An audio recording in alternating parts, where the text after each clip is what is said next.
tema y vamos a hablar de una triste noticia que dábamos a conocer en el día de ayer acerca de la muerte de la menor de las nietas de Cris Morena y Gustavo Yankelevich, Mila Yankelevich, hija de Tomás y de Sofía Reca, quien lamentablemente murió a sus 7 años en un trágico accidente en Miami. Va avanzando la investigación con respecto a lo que sucedió en estas imágenes que compartimos, que son tan elocuentes, ¿no? Porque muestran el momento posterior a este accidente y sobre todo cuando intentan rescatar a las víctimas. Y de acuerdo a lo que ha trascendido de esta investigación es que el bote deportivo zarpó a las 11:15 hora de Miami al comando de una instructora de 19 años con 5 chicos a bordo entre 7 y 13 años. Entre ellos estaba Mila de 7 años. El velero, lo que dice, de acuerdo a lo que ya se ha ido investigando, es que avanzó algunos metros cuando la barcaza con la cual termina chocando, que llevaba una grúa alquilada, era empujada, dice, por un remolcador, lo que lo termina embistiendo de frente, y es allí donde podemos ver esas imágenes que se ven perfectamente cuando el velero queda debajo de esa otra embarcación.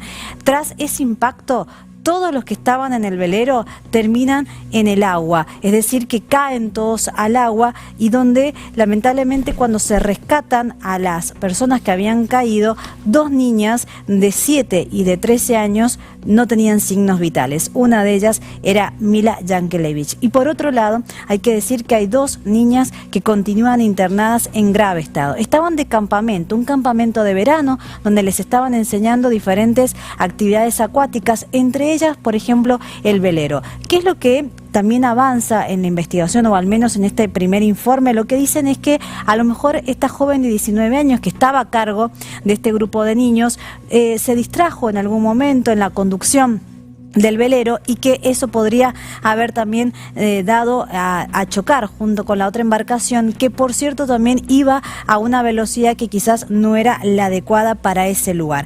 Eso es al menos lo que ha trascendido. Pero hay 2 testimonios. Por un lado, la Guardia Costera, que dio una conferencia de prensa en el día de ayer, donde lamentaron lo sucedido y también que dicen que van a revisar las operaciones técnicas que llevaron y que terminaron con este trágico desenlace. Si les parece, vamos a escuchar y después vamos a compartir con ustedes un testimonio que la verdad es escalofriante. Miren.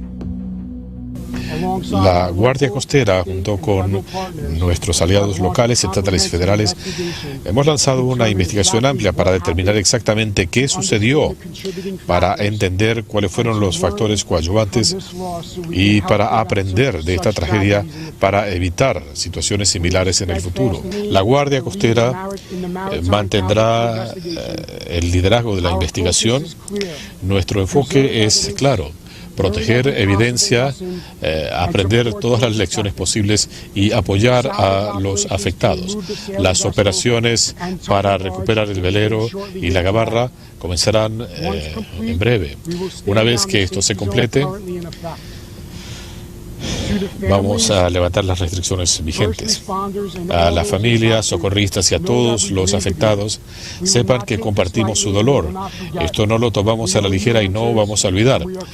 Les debemos respuestas y las vamos a encontrar. Bien, ahí estábamos escuchando parte de la conferencia, entre otros de los párrafos que también hacían menciones que se trató de una sucesión de errores. También hacía esta afirmación, y por otro lado dice que la navegación de mayor tamaño no contaba con una vigía en la proa que comunicara al capitán que había otra embarcación cercana a esta misma, y por lo tanto eso también habría sido otro de los errores que termina provocando esta tragedia. Y les decíamos que hay un testimonio escalofriante porque se trata de un niño que vio absolutamente todo y que contaba con detalles acerca de lo sucedido este lunes. Garbage boat, and the getaway was in front of it, and the boat wasn't paying attention, crashed right into them, and they all went flying off the boat. 2 were found really quickly. 3 of them, there was helicopters, boats. Where were you when you watched this happen? I was on the shore. I had just got there, and I saw everything happen. Wow. And so were people, what, screaming and scared, right? No, everyone else was in the water, but the second it happened, they called everyone to go back to shore. And is everyone okay? Were your friends on the boat? No, it was the first week here. What is? Tell us about that camp. What is it? It's sailing. Sailing camp? Yeah. Bueno, esto es tremenda, ¿no? Indudablemente. Es una situación tremenda, sobre todo considerando que es una familia además asignada por la tragedia, porque es la familia Yankelevich, recordemos que Romina Yan también falleció hace un tiempo. Estamos en presencia de Juan Fernando Salazar, especialista en vela. Bienvenido, Juan Fernando. Buenos días, muchas gracias. Gracias por estar acá. Bueno, no, por favor, para contarnos un poco al respecto de este deporte que es muy lejano para muchos de nosotros y que en definitiva uno no termina de entender qué pudo haber pasado en esta tragedia. Entendemos, por supuesto, fue un accidente. Y escuchábamos al niño ahí al final que decía que posiblemente sea una distracción de la timonel, una chica de 19 años, nos decía Sofi. Bueno, cuando ocurre un accidente es una sumatoria de factores. Algunos son fortuitos, otros no tanto.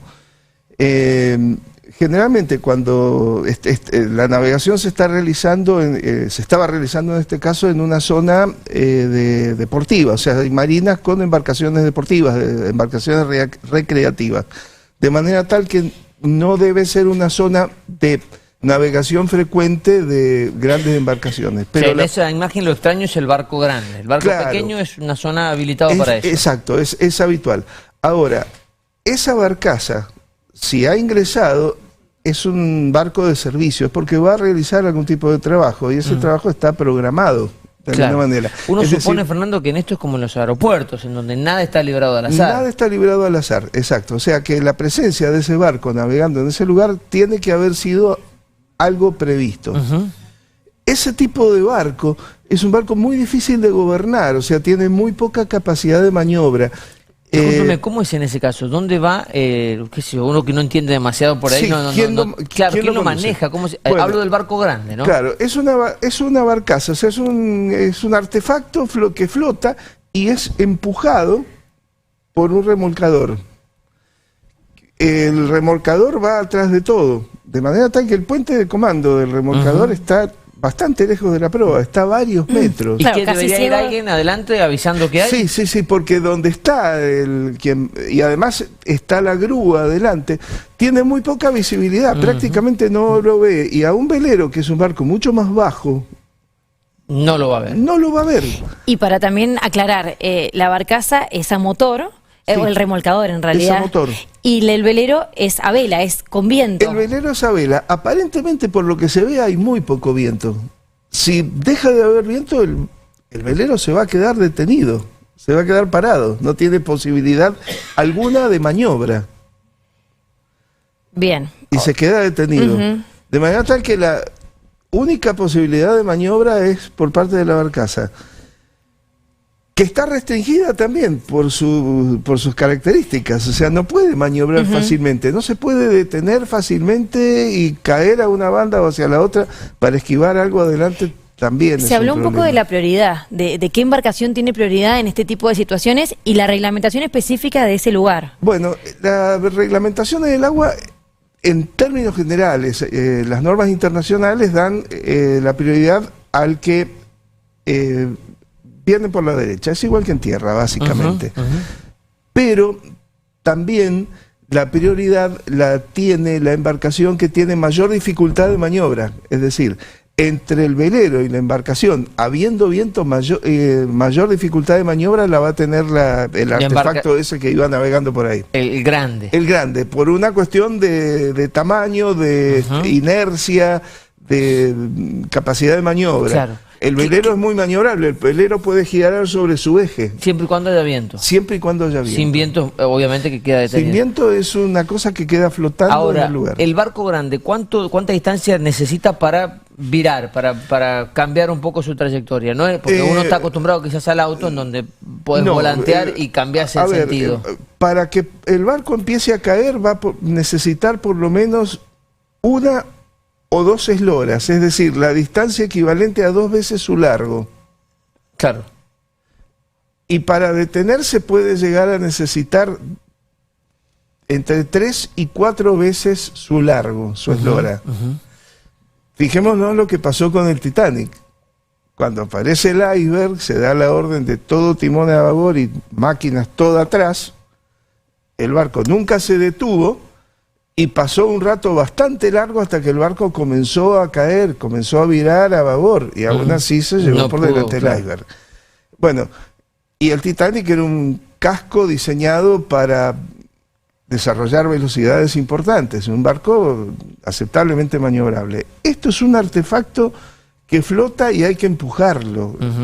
Es condiciones de maniobra bajísimas. Llama mucho la atención que esta situación bastante particular, por lo que vos nos Sí. contás, o algo extraordinario, sea la primera vez que sucede, porque recién escuchábamos que decían, bueno, es algo por lo que tenemos que aprender, siendo un lugar que Totalmente. tiene años de historia.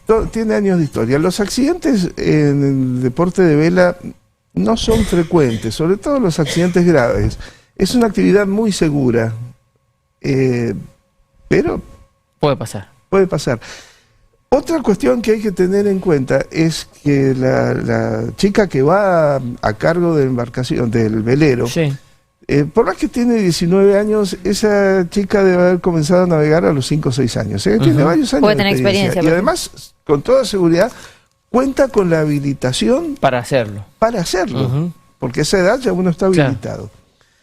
Ahora, si uno considera que esta chica sale con 5 niños a bordo, los niños tienen a veces un comportamiento impredecible, Sí, claro, donde claro. ella tiene que ir haciendo más de niñera que de timonel, puede llegar a tener una carga de trabajo muy importante, Claro, que no sería recomendado, supongo. que yo. no sería recomendada, y además, ante esa situación,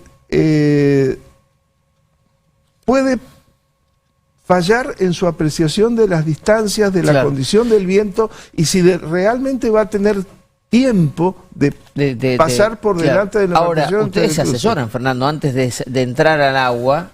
Ustedes practican mucho aquí Sí, en Mendoza, lo sí, hacen sí. con el club de vela allí en Carrizal, con el Yacht Club Mendoza. Obvio que acá no hay peligro de ese tipo de choque porque no existen Hay- las embarcaciones de ese tamaño. Sí, pero hay peligro de embarcaciones con lanchas, con Claro. motos de agua. Claro. Sí, sí. los Lo que riesgos digo, están ustedes siempre cuando van a presentes. ingresar se asesoran no sé, de las corrientes de viento, hacia dónde van. Bueno, si uno va a navegar a vela, es fundamental tener idea de cómo está el viento. El viento, Y claro. hoy en día hay muchos programas que uno los tiene por internet, los puede ver en programas en el teléfono celular, que indican cómo va a estar el viento. Claro. Lo que queda claro es que esto se pudo haber evitado, claramente. Se pudo haber evitado. Otra cosa es que cuando en una escuela de náutica salen varios veleros con alumnos a navegar, siempre hay embarcaciones de apoyo, lanchas, Claro. que están prestas a prestar apoyo a un velero de emergencia. Claro. Bueno. Sí, hay varias cosas que evidentemente van a No tener. funcionaron. En esa conferencia de prensa dejaban en claro que iban a investigar porque hay cosas que fallaron, Sí, claramente. sí. Y- Yo les puedo contar una anécdota Sí. personal. Una vez estábamos en la base naval Puerto Belgrano, en la Dársena, y se estaba realizando con el Yacht Club de la base naval Puerto Belgrano una actividad con veleros. Ujú. Con veleros clase Optimis, son veleros para niños. Había como 7, 8 veleros en el agua, con niños entre 6 y 14 años. Sí. Entre ellos estaban mis 2 hijos. Ujú. Bueno, estaban todos los veleros navegando por la Dársena, haciendo actividades que estaban programadas, y tenía que zarpar una unidad de la flota de mar, el Patagonia. Es un buque enorme, 180 metros de eslora, es un buque logístico. Bueno, llegaron los remolcadores para asistirlo al buque en la maniobra de zarpada, y el comandante del buque dijo: hasta que no salgan los veleros, no inicio la maniobra. Claro. O sea, no se mueve nada, Nada. hasta que no saquen los veleros. Ujú. Porque obviamente El el peligro. movimiento del buque de la Dársena va a generar un riesgo muy grande Claro, claro. a los veleros. Entonces, bueno, se dio la orden de sacar replegar los todo. veleros, de sacarlos, y recién ahí se hizo la maniobra de zarpada de Claro. Patagonia. Es que claro, también la diferencia de tamaño es lo que puede generar el peligro en definitiva Totalmente. y el margen totalmente. de maniobra Exacto. para las dos embarcaciones, me da la A impresión. ver, en el agua las velocidades son muy bajas. Sobre todo en regatas muchas veces se da el choque entre dos veleros. Ujú. Son masas del mismo Similares, orden, claro. las velocidades son bajas, es un golpazo y no pasa nada. Claro. A lo sumo se rompe algo en un barco. Pero No, acá estamos hablando cuando de- estamos hablando de una barcaza que tiene un desplazamiento del orden de las 100, 150 toneladas, Claro.